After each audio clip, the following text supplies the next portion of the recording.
Aujourd'hui, le dark mode, il est partout, sur nos apps, sur nos ordinateurs, sur nos sites web, mais il y a encore beaucoup de mystères autour de ça. En général, c'est un mode qui plaît beaucoup, que ce soit esthétique, mais on pense aussi que ça repose les yeux, que c'est plus écologique et que ça rend plus tech. Et aujourd'hui, on va voir que tout ça, c'est pas forcément vrai.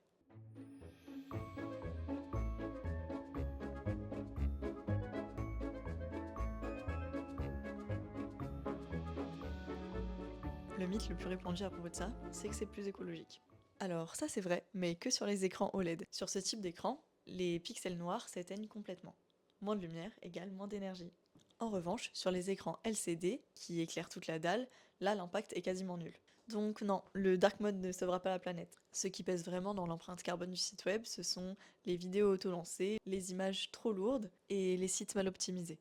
Maintenant, parlons confort. On est très nombreux à penser que ça repose les yeux d'être en mode sombre. Alors oui, quand tu es dans ton lit à 2 heures du matin et que tout ton environnement est sombre, là, ça évite l'éblouissement. Mais plusieurs études montrent que sur des textes longs, en mode lumineux, ça fatigue encore plus tes yeux. Et ça, c'est parce que sur fond noir, les lettres blanches réduisent la vibration lumineuse et donc impactent la lecture. En clair, le mode sombre, c'est super pour les dashboards, mais pas pour lire un rapport de 30 pages. Dans l'expérience utilisateur, globalement, pour les personnes atteintes de problèmes de vision, comme la cataracte par exemple, là, ça va être bénéfique. En revanche, pour les personnes qui n'ont pas de problème de vision, c'est tout l'inverse. Et c'est à ce moment-là que tes parents, ils avaient pas forcément tort quand ils disaient que les écrans, c'est ça qui te donne mal à la tête. Et si on parlait du croustillant maintenant, c'est quel est le défi dans le design? Parce que oui, le dark mode, c'est pas juste inverser les couleurs. Il s'agit plutôt de repenser toute ton interface, que ce soit les contrastes, les ombres, les profondeurs. Le but, c'est de garder quand même ta hiérarchie. C'est tout bête, mais si ton interface, elle est pas optimisée pendant le dark mode, ça impacte plus que lui, ça va même jusqu'à l'UX. Donc créer un dark mode, c'est presque même créer un design système parallèle.